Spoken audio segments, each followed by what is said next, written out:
October 21st, 1944, St. Matthew's Baptist Church, Hearne, Texas. This grainy black-and-white photograph was taken by Harold Whitaker, a small-town photographer who usually documented Sunday picnics, harvest fairs, and the quiet rhythms of Texas life during wartime. But on this day, he captured something no one in Hearne had ever expected to witness. In the image stands a young German POW, still in his faded uniform, violin pressed against his chest as if it were the last piece of home he had left. Behind him, filling the wooden pews, are American churchgoers, mothers, veterans, widows, many with sons fighting the very army this boy once served. And yet, they are silent, hand over heart, eyes glistening. Why was a German POW allowed to stand in a Texas church? Who decided he should play music in front of families grieving loved ones lost in Europe?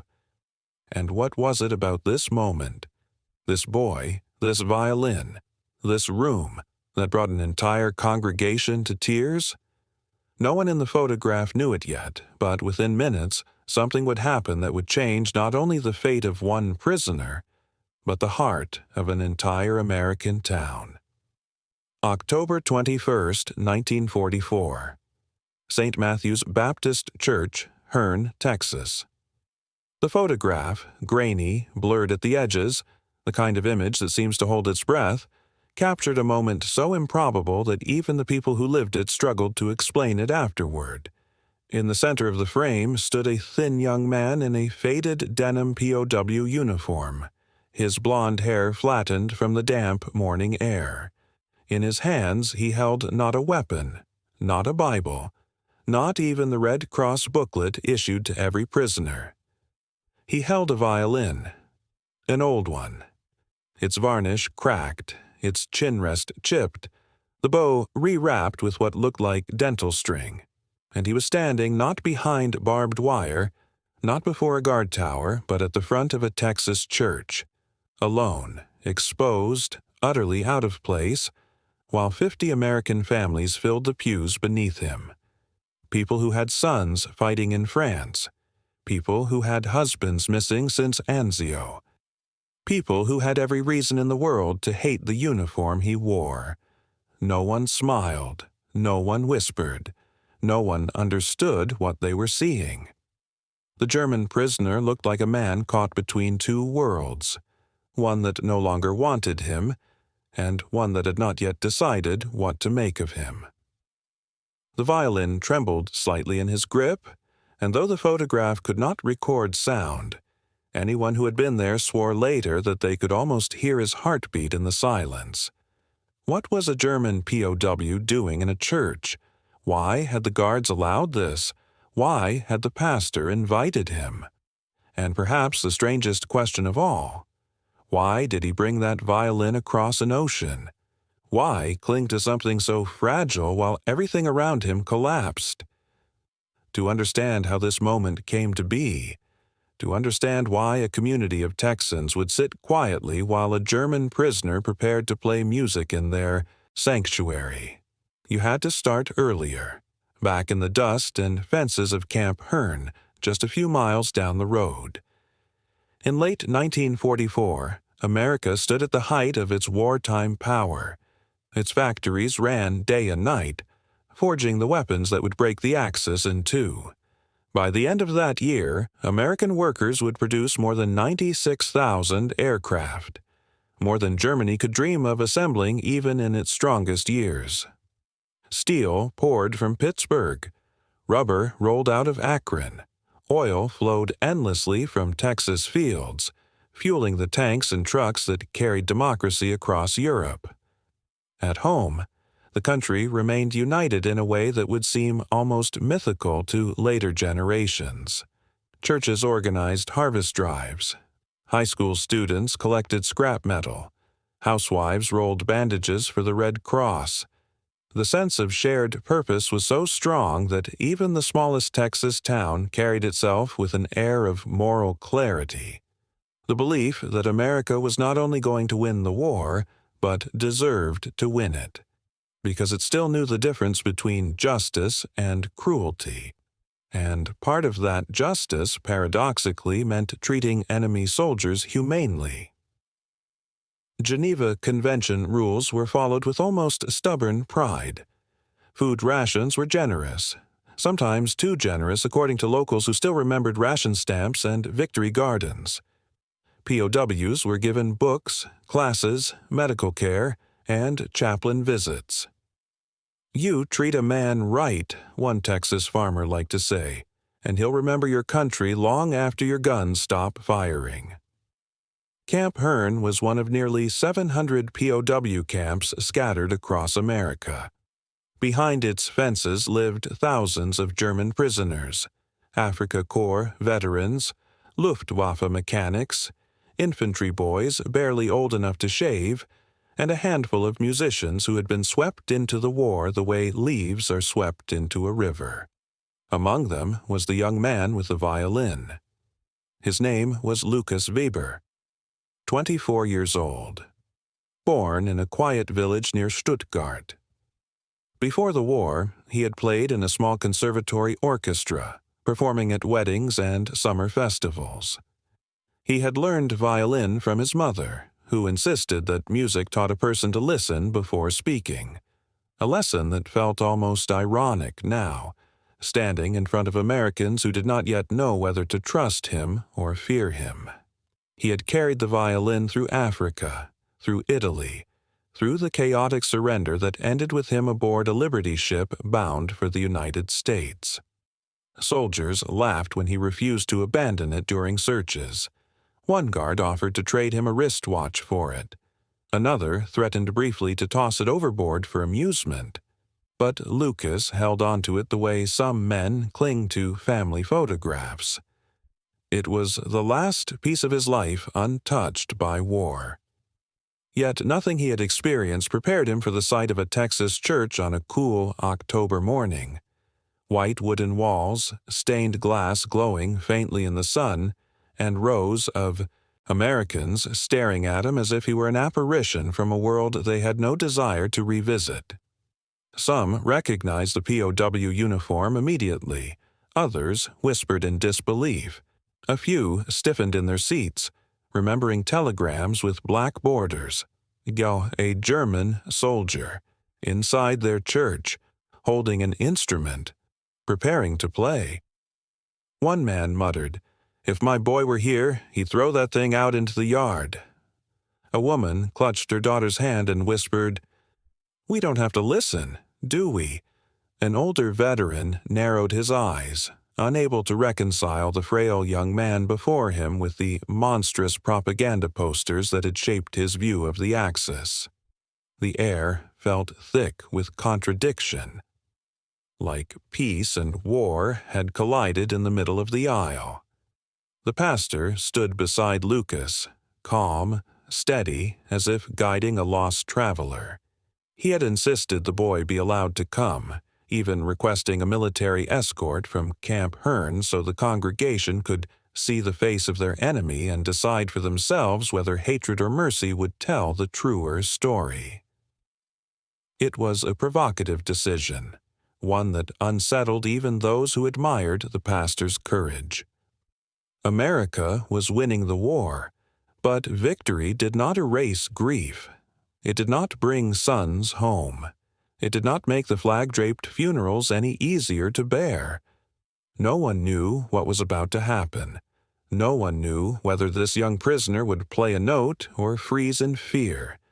And no one could imagine the way his music would reshape the room, the community, and eventually his own understanding of what America really was. All they knew was this. On October the 21st, 1944, in a quiet Texas church, the war paused, just long enough for a stunned congregation to witness something they had never expected to see. A German POW, a violin, and a moment that would challenge every assumption they held about enemies, justice, and the strange, disarming power of mercy. The silence that followed Lucas's entrance did not feel like reverence. It felt like a wall, thick, cold, immovable, rising across the sanctuary. Every pew held some form of shock, but underneath that shock lived something older and heavier: fear. Fear of uniforms, fear of bad news, fear of a war that refused to stay an ocean away. A German prisoner inside their church. It touched every raw nerve they carried. Near the back row sat an elderly couple, Martha and Charles Whitmore, whose only son had been killed at Normandy that June. His final letter still lay on their kitchen table, creased from rereading. When they saw the POW step forward, Charles's jaw clenched so hard the muscles in his neck trembled. His hands curled around the pew in front of him as though bracing for impact. "What's he doing here?" someone whispered. "This is sacred ground," another muttered. A woman in a navy blue dress leaned toward her husband, eyes narrowing at the sight of Lucas's uniform. "We can't let a Nazi play sacred music here," she said, quietly enough. The word Nazi hung in the air like smoke, sharp, accusatory, final. Others agreed silently. A few nodded. A few looked away, ashamed at how right the accusation felt. The war was not an abstraction for these families. Their sons were freezing in the Hürtgen forest, bleeding in the Vosges mountains, charging through hedgerows that swallowed men whole. Newsreels spoke of concentration camps, mass graves, Jewish families vanishing into smoke. Radio broadcasts told of U-boats stalking Atlantic shipping lanes, sending American sailors to the bottom of the sea. Newspapers carried maps of Europe inked with black arrows showing the slow push toward the heart of Hitler's empire. Everything in American life, ration books, blue star flags in windows, nightly prayers, reminded them that Germany was not just a foreign country. It was the enemy. And now the enemy stood 10 feet from their pulpit. In the second row, a mother of 3 pulled her daughters closer, her voice trembling. What if he sabotages something? What if he does something? She didn't know what she feared exactly, only that the fear itself felt justified. Behind them, a young man home on medical leave from the 36th Infantry, his arm still in a sling, muttered, "If the pastor thinks I'm praying next to a kraut, he's mistaken." His words were low, but the bitterness was unmistakable. He had lost half his platoon in Italy. He had every reason to hate the uniform Lucas wore. The sentiment rippled outward. Every memory of loss sharpened into suspicion. Every telegram that had arrived at a neighbor's house seemed to echo inside the sanctuary. The bitterness was real, and it surfaced now without apology. From the front of the church, Lucas felt the weight of those eyes like stones. He couldn't understand every word being said, but he didn't have to. The fear was unmistakable. It radiated from the pews in waves, tightening his shoulders and making his breath shallow. He had known this might happen. He had expected it, in fact. Nazi indoctrination had drilled one message into him from the day he enlisted. Americans will humiliate you. Americans will torture you. Americans will kill you the moment you stop being useful. For years he had believed it. Why wouldn't he? It came from officers, teachers, newsreels, pamphlets, even the radio on Sunday mornings. They called America the mongrel nation, a place of criminals and cowards who hid behind machines because they were too weak to fight. Yet nothing about Camp Hearn matched those warnings. The first day he arrived, he was given clean clothes, a bed with a mattress, and a hot shower. That shower, long, steaming, almost luxurious, had nearly brought him to tears after months of washing in freezing basins or muddy canteens. Then came the meals, 3 of them, hot, heavy, shocking in their abundance. Eggs, donuts, meat, even coffee that tasted nothing like the bitter substitutes he had known in Germany. He felt guilty eating those meals, guilty and grateful and confused. The camp guards treated him with a kind of detached courtesy, stern but not cruel, firm but not brutal. One even asked about his violin, the way a neighbor might ask about a hobby. "You really play that thing?" the guard had said. "Guess you'll be useful at Christmas." Useful. Not dangerous, not despised, useful. It was the first word that had not been loaded with hatred. But this church, this was different. Here, the uniform mattered. Here, the war felt close again. Lucas tightened his hold on the violin. He had kept it hidden in his duffel through Africa, through Sicily, through weeks of marching with no guarantee of survival. It was the last piece of his old life, a reminder that before he carried a rifle, he carried a bow. Before he learned to obey, he had learned to listen. But right now, none of that mattered to these Americans. To them, he was not a musician, not a young man, not even Lucas Weber. He was simply German, and German meant enemy. At the far end of a pew, a teenage boy stared at him with pure hostility. His older brother was with Patton's Third Army. The family had pinned a Blue Star banner to their porch, praying every night it would not turn gold. The boy leaned toward his mother. "Mama, why is he here?" he asked. "Shouldn't he be locked up? Isn't he dangerous?" Dangerous. Lucas swallowed hard. He had seen dangerous men. He had fought beside them. Fanatics dressed in black uniforms who shouted slogans louder than they spoke their children's names. Zealots who burned villages in the east, who carved swastikas into their own rifles. Dangerous men who believed mercy itself was a weakness. He was not one of them. But how could these Americans know that? Another whisper rose from the pews. "Don't turn your back on him." Someone else said, "The war isn't over. We don't know what he's capable of." The fear fed on itself, growing thicker with each passing second. Only the pastor stood unmoved, a steady presence beside Lucas. His expression carried no anger, no reticence, only conviction. But even he could feel the tension tightening around them like a wire. Outside the church walls, the world was changing with terrifying speed. Allied forces were approaching the German border. Rumors of death camps and mass graves were leaking into newspapers. The Battle of the Bulge was weeks away. Families in Herne read casualty lists every morning over breakfast. Young men in uniform vanished from the streets as they shipped out to Europe and the Pacific. Fear lived in every household. Prejudice needed no encouragement. And now both emotions converged on one fragile target, a thin German prisoner holding a battered violin. He should not be here, they thought. He does not belong here, not in this church, not among our families, not while our boys are dying on foreign soil. Their fear was real, and to them it was justified. What none of them knew, not yet, was that this fear would soon collide with something none of them expected, something disarming, something truthful, something so profoundly human it would break the wall they had built around their hearts.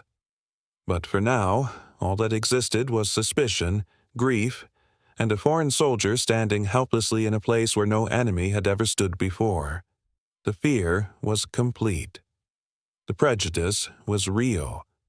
The kindness had not begun. For a long moment, the pastor said nothing. He simply stepped forward, his worn boots echoing softly on the wooden floorboards, and lifted his hand in a gesture that carried more authority than his modest frame suggested. The congregation settled uneasily, unsure whether he was about to dismiss the prisoner or demand his removal. Instead, his voice, calm, steady, unmistakably Texan, cut through the tension. "He's a prisoner, yes, but he's also a human being. Let the boy play." The words landed like a stone tossed into still water, sending quiet ripples through every pew. No one moved, no one breathed too loudly. It was not approval, not yet, but it was a command to pause, to listen, to let something unexpected happen. The guards at the doorway shifted their stance but held their positions. The women who had pulled their daughters close loosened their grip just slightly. Even Charles Whitmore, who had tensed like a man preparing for a blow, released the pew and let his stiff fingers fall to his lap. Lucas did not understand the exact words, but he understood their meaning. The pastor had given him permission, protection even. In that sanctuary filled with suspicion, it felt like a hand extended across an abyss. He nodded once, almost imperceptibly, and lifted the violin to his chin. The bow hovered above the strings. His hands trembled. What would they hear? Would they think he mocked them? Would they believe a German was capable of anything gentle? He closed his eyes and drew the bow across the strings. The first note of Ave Maria rose like a breath released after years of holding it in. It was soft, at first, a fragile thread of sound that seemed almost afraid to exist in this place of hostility. But as it traveled through the wooden rafters of the Texas church, it strengthened, warmed, found its footing. The sanctuary was built of longleaf pine, seasoned by decades of summers and storms. The wood caught the vibration, amplified it, gave the note a resonance that made even those who wanted to remain hardened feel something shift inside their chests. A woman in the second pew lifted a hand to her mouth without realizing it. A child leaned forward, eyes wide. A teenage boy who had earlier scowled found his expression softening despite himself. Lucas moved into the next phrase, and the music blossomed. It didn't sound like Germany. It didn't sound like war. It didn't sound like the enemy. It sounded like longing. It sounded like prayer. It sounded like someone trying desperately to remember who he had been before the world demanded he become someone else. An elderly woman in the third row bowed her head as tears welled in her eyes. She had not cried in months, not since the day she received a telegram saying her nephew was missing in action somewhere near Aachen. But something in the young prisoner's bowing, in the trembling sincerity of each note, seemed to reach a part of her grief that words never could. Behind her, a veteran of the First World War wiped his cheek quickly with the back of his hand. He had seen the trenches of France, had watched young men fall in the mud beside him, had buried the idea that war could ever hold beauty. Yet here it was, in the form of a thin German boy with a cracked violin. The children in the pews stared with open curiosity. They did not see an enemy. Children rarely do unless adults teach them how. They saw someone making music, someone young, someone scared, someone strangely like themselves despite the uniform. One little girl whispered, "Mama, he plays pretty," and her mother, who moments earlier had recoiled, found herself unable to disagree. Lucas felt the shift even before he opened his eyes. He could sense the room settling, the way a storm sometimes calms when the rain finally falls. For the first time since stepping off the truck at Camp Hearn months earlier, he did not feel hated. He did not feel hunted. He felt something dangerously close to acceptance. He let the bow dance lightly across the strings, letting the melody rise higher, move through the familiar lines his mother had taught him on quiet evenings long before the war, back when music was a part of daily life, not a relic of survival. In the balcony, a young man whispered to his friend, "Didn't know they could play like that." His tone held no mockery, only surprise, real surprise, the kind that precedes respect. As Lucas played on, the pastor stepped back, observing the congregation, his people. soften in ways he had prayed they would. He believed deeply in the teachings of compassion, but he also understood the wounded heart of wartime America. Fear had hardened them. Loss had narrowed their vision.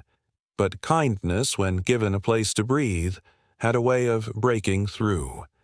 And America, more than any arsenal or division or factory line, had always been strongest when it led with decency. Behind the scenes of this quiet moment in a wooden church was a larger truth. The United States, unlike Germany or Japan, had built its POW camps on a foundation of humanity. Geneva Convention standards were not just met, they were exceeded. Prisoners received medical care, libraries, sports fields, even access to chaplains. Some camps hosted orchestras or theater troupes. At a time when Europe was starving, American POWs were fed 3,200 to 4,000 calories per day, sometimes more than the civilians of Texas themselves. It was not naivety. It was strategy rooted in values. Treat a man with dignity, and he might choose mercy over fanaticism. Treat him with brutality, and he will find a reason to hate you forever. This was the American way. Strength not just measured in steel, but in character.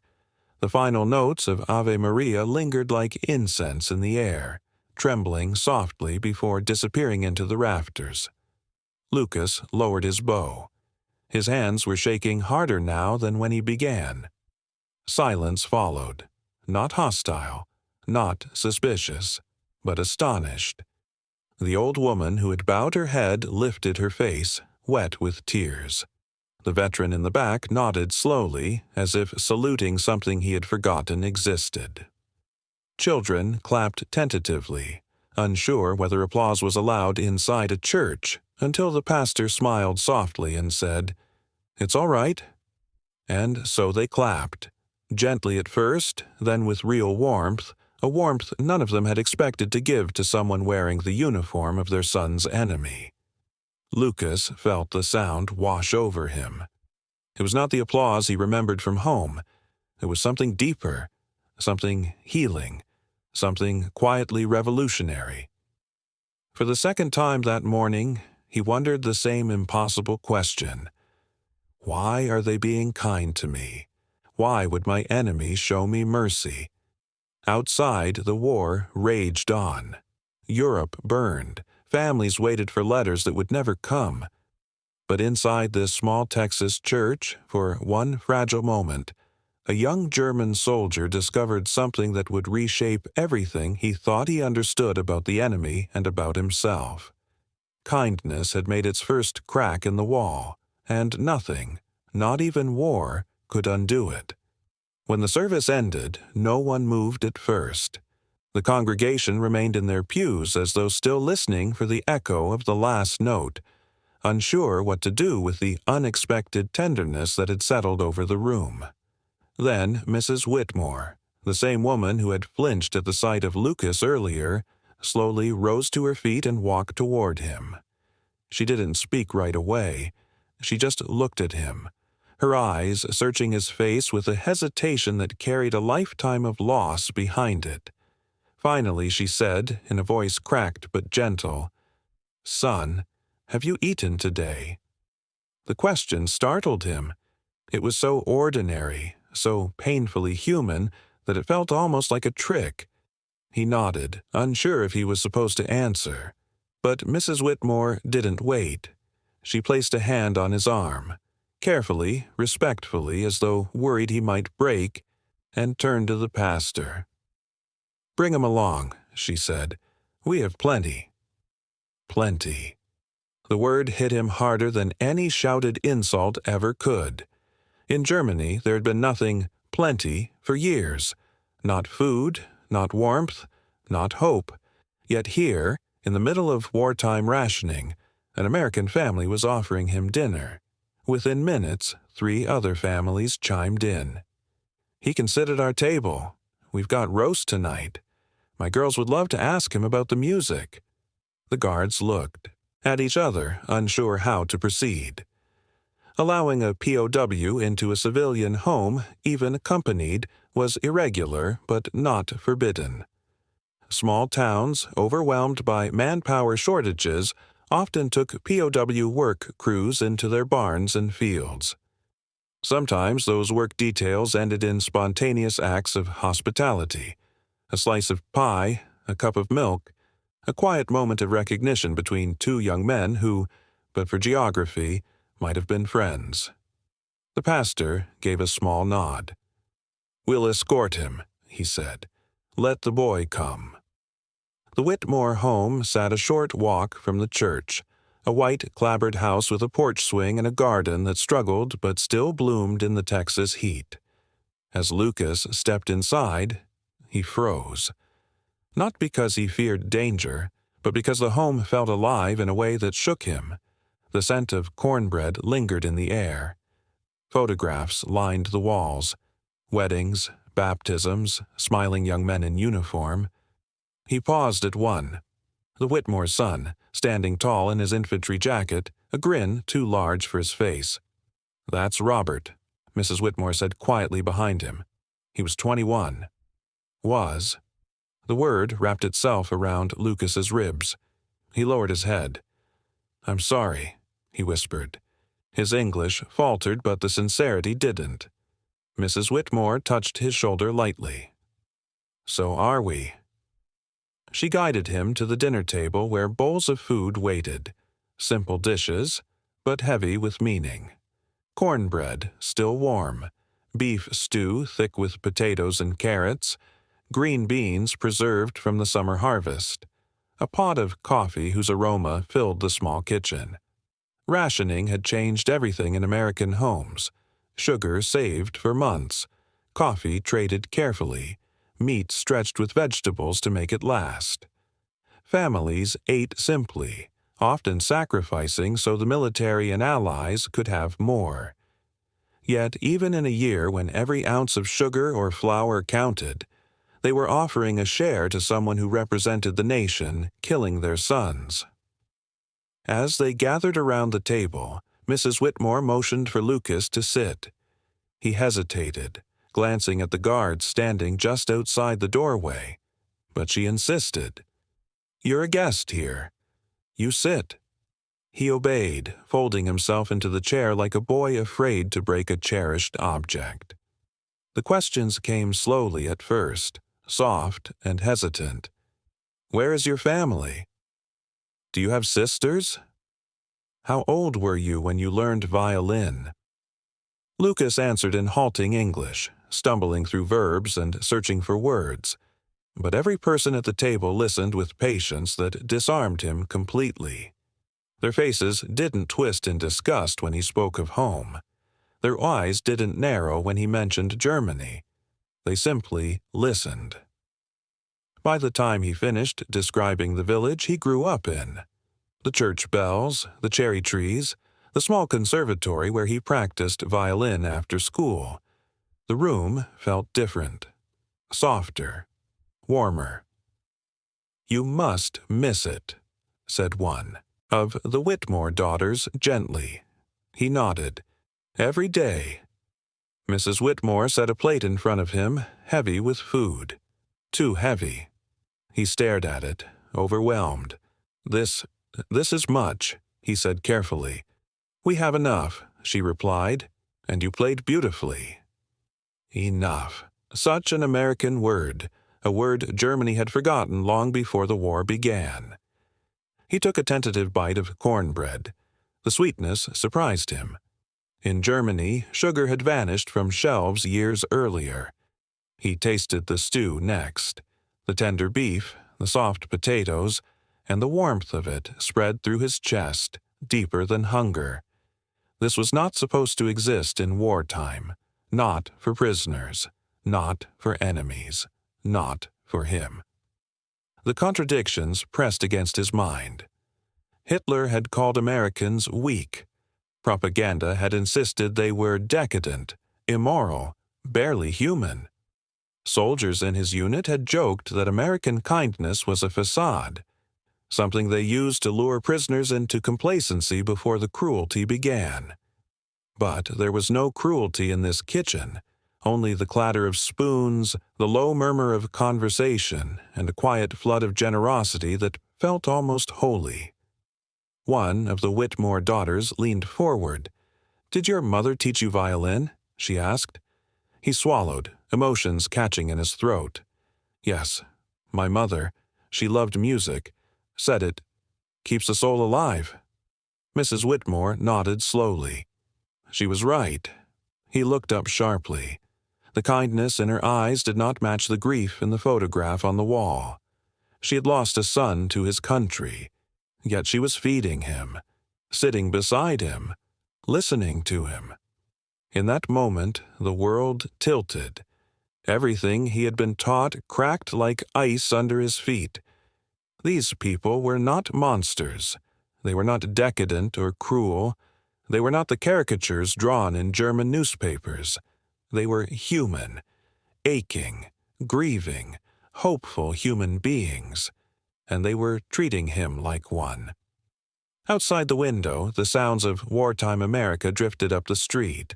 An engine from a factory truck, the distant whistle of a train carrying soldiers east, the hum of a community that lived with sacrifice but refused to let hatred define it.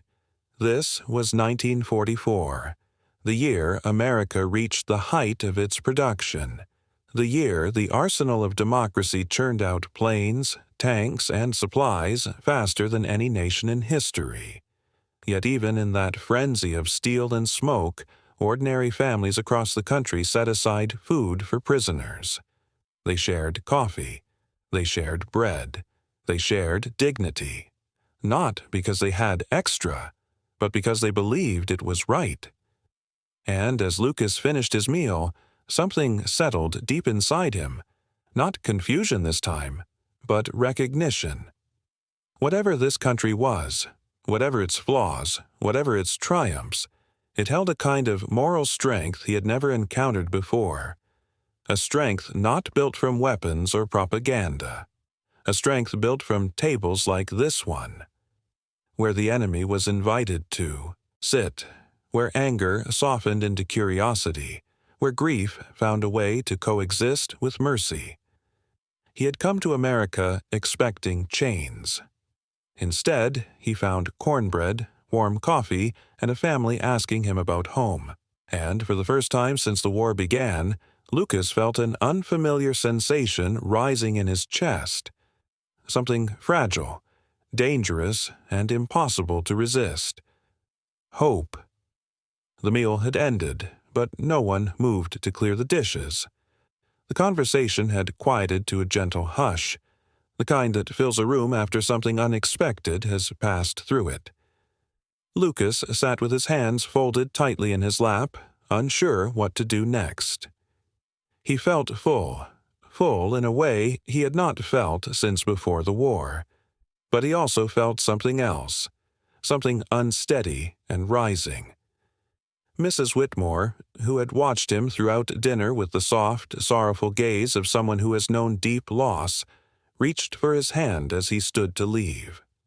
Her fingers were thin and cool, but her grip was firm with intention. "Your music," she began, her voice trembling, "healed something inside me." The words hit him like a blow, not violent, but shattering. Something inside him buckled. He had not cried in years. Not since Tunisia. Not since the day his unit disintegrated under shells so heavy the earth itself seemed to scream. Not since he watched men he had trained with turn to dust in front of him. But now, at a dinner table in Texas, held by a woman whose son his country had killed, he felt the tears rising against his will. He tried to swallow them. He tried to turn away. But the dam cracked. A choked sound escaped him, sharp and broken.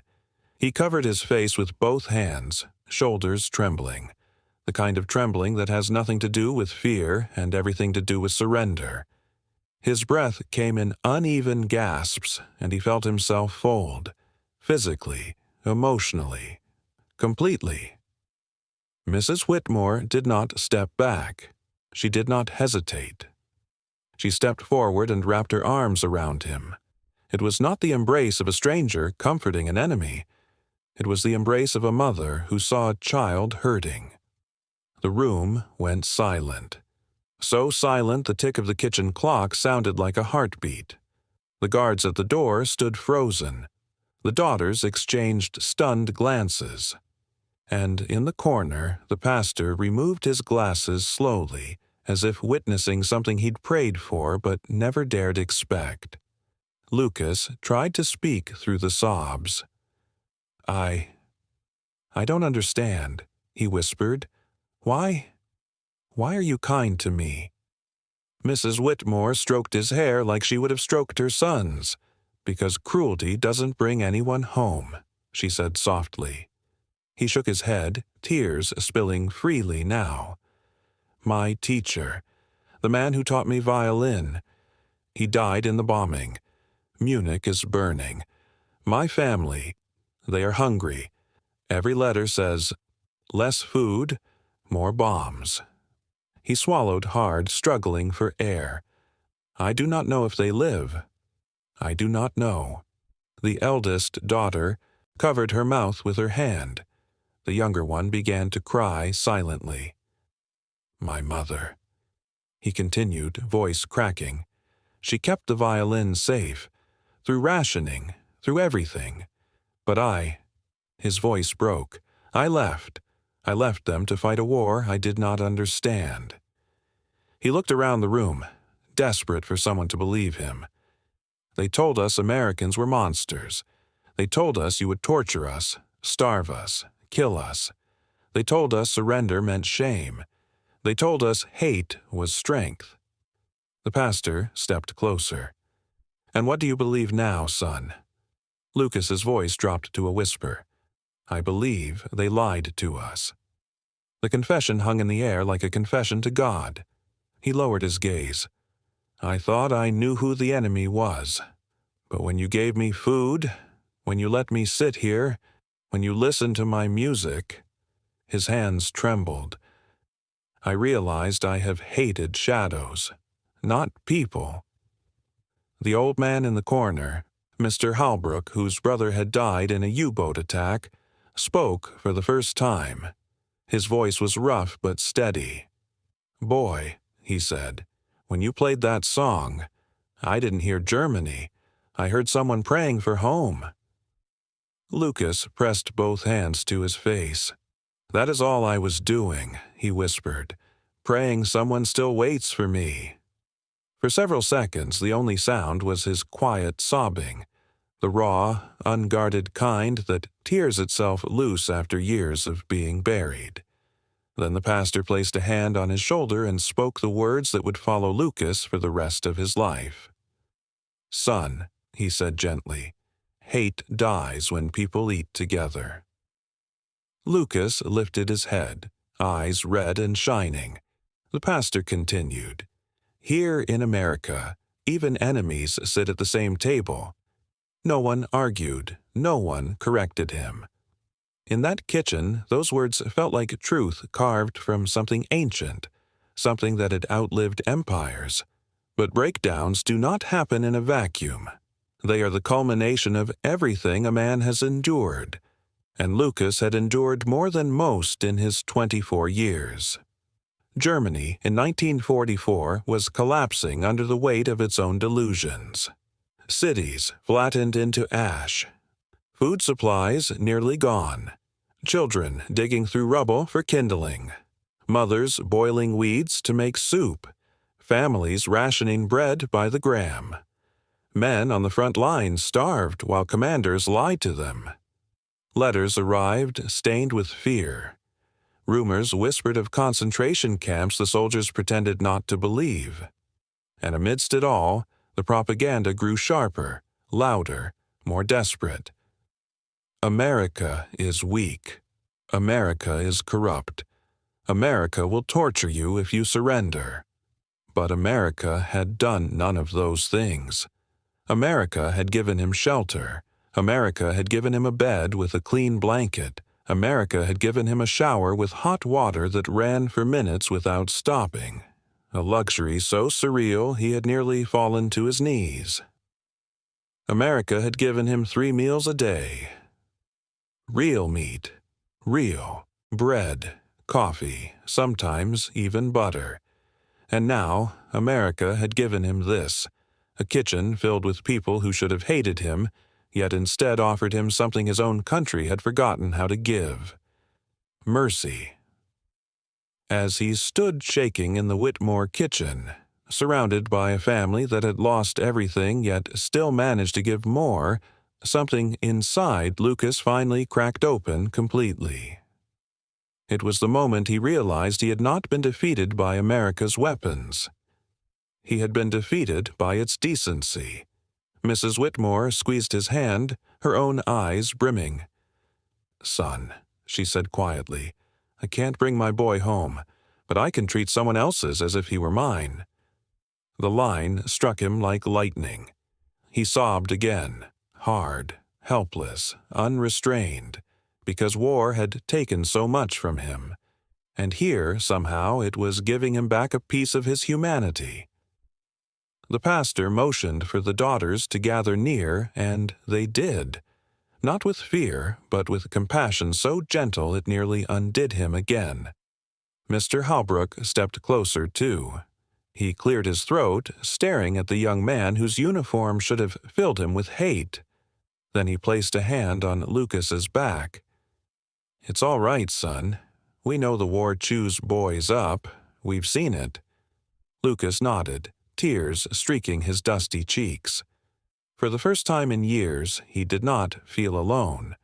No one in that room would ever forget the moment the young German POW broke down. Not because he cried, but because the breakdown revealed something none of them had expected. Their enemy was human. He loved, he suffered, he feared, he longed for home. And in seeing that, the Americans felt something break open inside themselves, too. The pastor summed it up best as he guided Lucas toward the door when the evening ended. "War makes enemies," he said. "But kindness makes men." It was the night America showed a German prisoner that mercy is stronger than hatred. It was the night hate began to die, and it was the night Lucas Weber began to understand what true strength looked like. Not in power, not in propaganda, but in the simple act of being welcomed at a table where he never expected to sit. That night, long after the Whitmore family had gone to bed and the guards had escorted him back through the gates of Camp Hearn, Lucas sat on his cot with a stub of pencil and the small battered notebook he had carried since Africa. The barracks were quiet, just the soft snoring of exhausted men and the distant hum of a generator powering the camp's floodlights. For a long time, he stared at the blank page. Then he wrote the sentence that had been forming inside him since the moment Mrs. Whitmore embraced him. "America did not defeat me with weapons. America defeated my hatred with dignity." He paused, reading the words again and again. They did not feel like betrayal. They felt like truth. Truth that had been waiting for a place to land. He continued writing, the pencil, scratching quietly in the dim barracks. "I was taught that mercy is weakness. Today, I learned that mercy is stronger than any army." He set the pencil down and rubbed his forehead, overwhelmed by the realization unfolding inside him. Everything he had believed about strength, power, and victory was wrong. In Germany, strength had always been measured in force of will, force of ideology, force of armies, flags, commands barked through megaphones. He had grown up hearing that greatness came from obedience, discipline, and sacrifice, virtues twisted into chains. He had watched ordinary boys transformed into soldiers who carried hatred the way other men carried tools. He had learned to salute before he had learned to question. He had been told that compassion was for the weak, and that the world belonged to those ruthless enough to take it. But here in America, strength looked nothing like he had been taught. It looked like a pastor standing between a frightened prisoner and a suspicious congregation. It looked like a kitchen table where an enemy was served stew and warm coffee. It looked like a mother grieving her son and still choosing kindness. It looked like a country so confident in its power that it could afford to be generous. And it was this generosity, that broke him more deeply than any battlefield loss. America did not win him over with rifles or bombs. America won him with character. He closed the notebook and lay back on his cot, staring at the rafters above. The barracks smelled faintly of soap and desert dust brought by the men from North Africa. A single moth fluttered near the hanging bulb. Somewhere outside, a guard coughed. It struck him then just how different this war had been for Americans. He had seen German cities flattened, seen men dig for grains of wheat in bombed cellars, seen children carry buckets of water under skies thick with Allied bombers. Germany was starving, civilians surviving on rations smaller than prison meals. Bread was stretched with sawdust. Meat had become a memory. Meanwhile, in America, even in wartime rationing, the country overflowed. Farms stretched for miles, producing more food than the military could consume. Wheat fields shimmered like oceans. Cattle herds in Texas alone outnumbered entire German divisions. Factories operated day and night, women building airplanes, teenagers driving tractors, old men working assembly lines. America was the only nation fighting on two fronts and never running out of anything. Not fuel, not steel, not hope. And now he understood why. America, unlike the Reich, had built its strength not on domination, but on cooperation, on millions of individuals choosing to contribute, voluntarily, to something larger than themselves, on a democratic belief that a country's greatness came from its people, not its rulers. He whispered into the dark, almost afraid of hearing the admission spoken aloud. America is strong because it is free. He had never heard freedom described that way during his years under Nazi rule. The Reich spoke of strength constantly, war rallies, posters, speeches, but their strength was always conditional, always enforced through fear, fear of stepping out of line, fear of questioning authority, fear of the neighbor who might report you. Now he saw the lie. A society built on fear can conquer, but it cannot endure. A society built on hatred can intimidate, but it cannot inspire. A society built on lies can control, but it cannot elevate.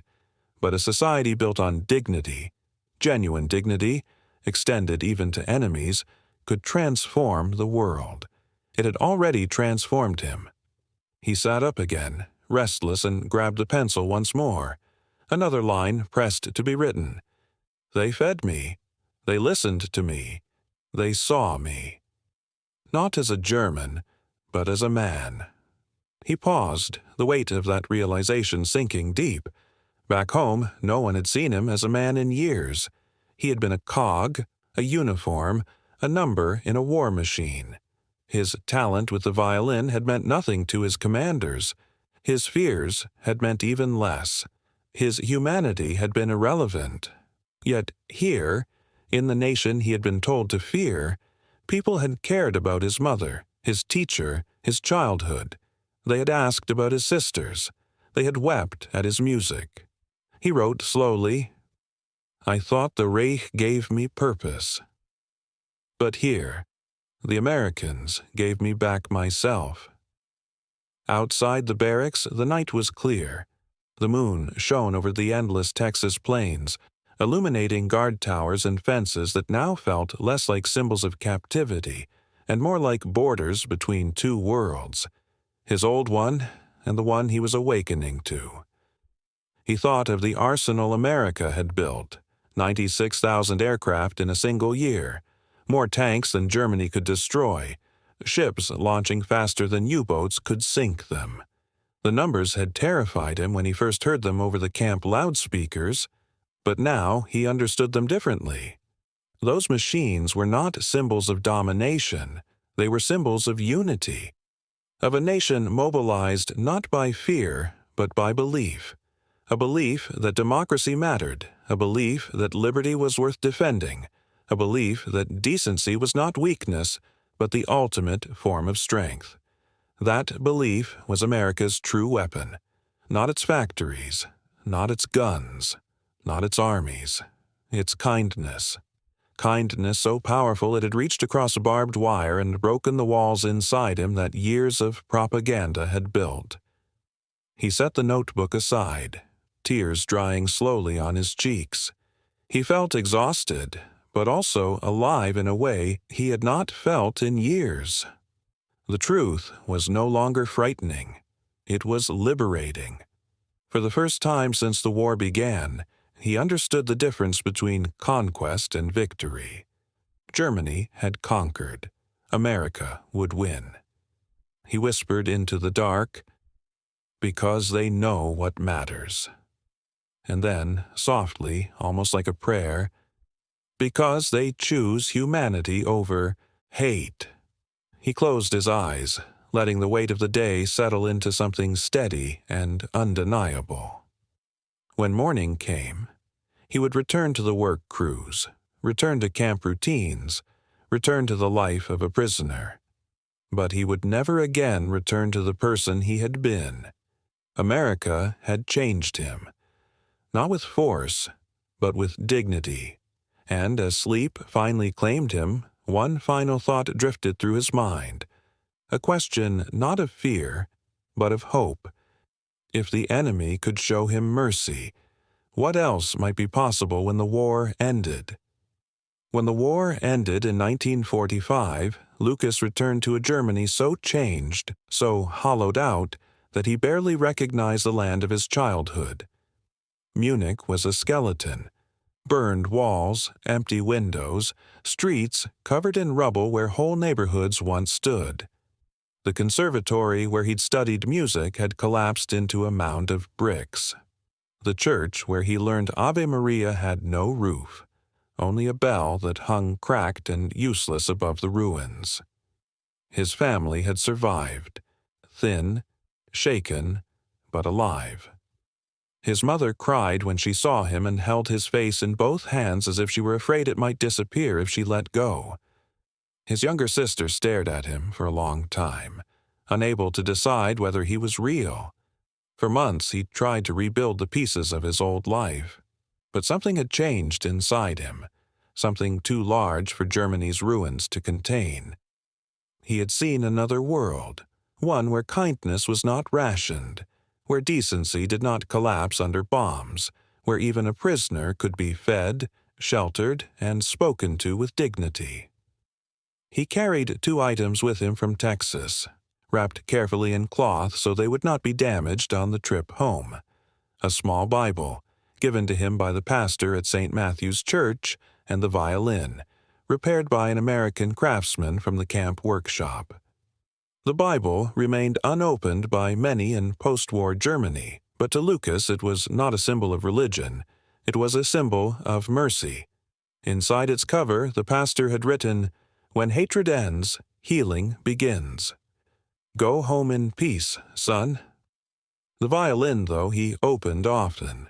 Its varnish still held a faint scent of American pine from the workbench where it had been restored. When he played it, even in a room with shattered windows and winter air creeping across the floor, he felt the warmth of that Texas kitchen, the kindness of strangers, the echo of applause that had changed his life. Years passed. Germany rebuilt. Factories rose from ashes. Families returned to cities now stitched together with new bricks and new hope. Children who had grown up in war became adults in peace. Lucas married a schoolteacher from Stuttgart. They built a modest home with a small garden and 3 children who filled the rooms with more noise than the war years had ever allowed. He found work as a music instructor. Every afternoon, the sound of violins drifted from his living room like a promise that the world could be better than what he had seen. He never hid his time in America. In fact, as his children grew older, he began to tell the story more often. Not the battles, not the surrender, but the kindness.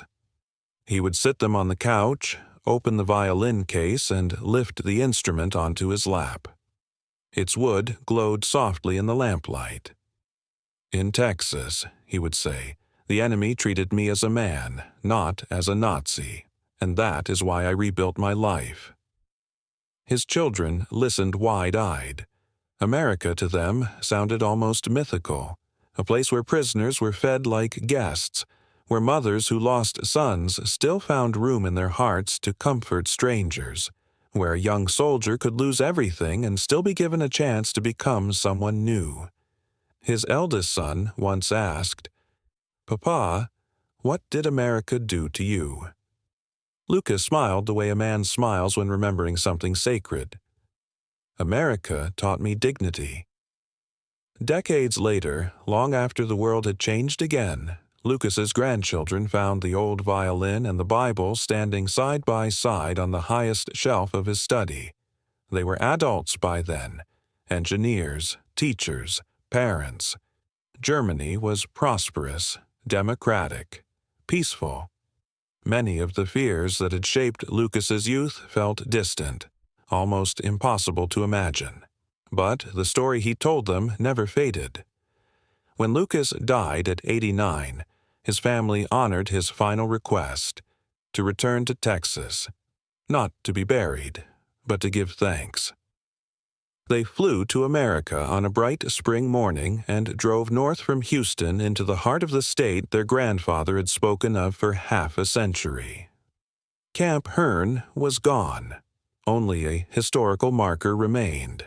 But St. Matthew's Baptist Church still stood, its white boards freshly painted, its bell ringing softly in the breeze. The pastor, grandson of the man who once invited a frightened German prisoner into his sanctuary, welcomed them warmly. "We've heard about your grandfather," he said. "He's part of our history, too." The family placed flowers at the church's front steps, and then they drove to Fort Sam Houston National Cemetery. There, among thousands of white headstones, rested the graves of American soldiers who had died liberating Europe, men who fought the very army Lucas once served. The grandchildren placed flowers at several graves, whispering quiet thanks, not because those men had spared Germany, but because their nation had shown mercy when it didn't have to. One granddaughter, her voice unsteady, said aloud what the others were thinking. He loved this country, even when it wasn't his. The wind moved through the rows of stones as if in answer. That night they read aloud from Lucas's final journal, the same journal he began in the barracks of Camp Hearn. One passage stood out. "America used to be strong, not just in steel, but in kindness." The greatest generation built a country powerful enough to win a war and gentle enough to show mercy, even to its enemies. If America could show compassion in 1944, can't we do it again today? They closed the notebook in silence, because the question was no longer about their grandfather. It was about the world he left behind. It was about the country he admired. And it was about whether that kindness, so powerful it broke a young German soldier's hatred, still existed. Back in Germany, the violin remained on its shelf, a symbol, a reminder, a testament. And sometimes, when evening light fell just right across the room, it seemed to glow, not with the memory of war, but with the echo of a song played once, long ago in a Texas church where enemies listened not with hatred, but with humanity. The truth, Lucas discovered, never left him. It shaped every story he told, every kindness he passed on, every life he touched, and in the end it became his final message to his family. Wars end. Nations recover. But the way we treat those in our power, that is what reveals who we truly are. America revealed itself through mercy, and that mercy saved me. His family knew what he meant. His life was proof. And for every American who hears this story today, one question remains. Are we still the America German POW once called the nation of kindness?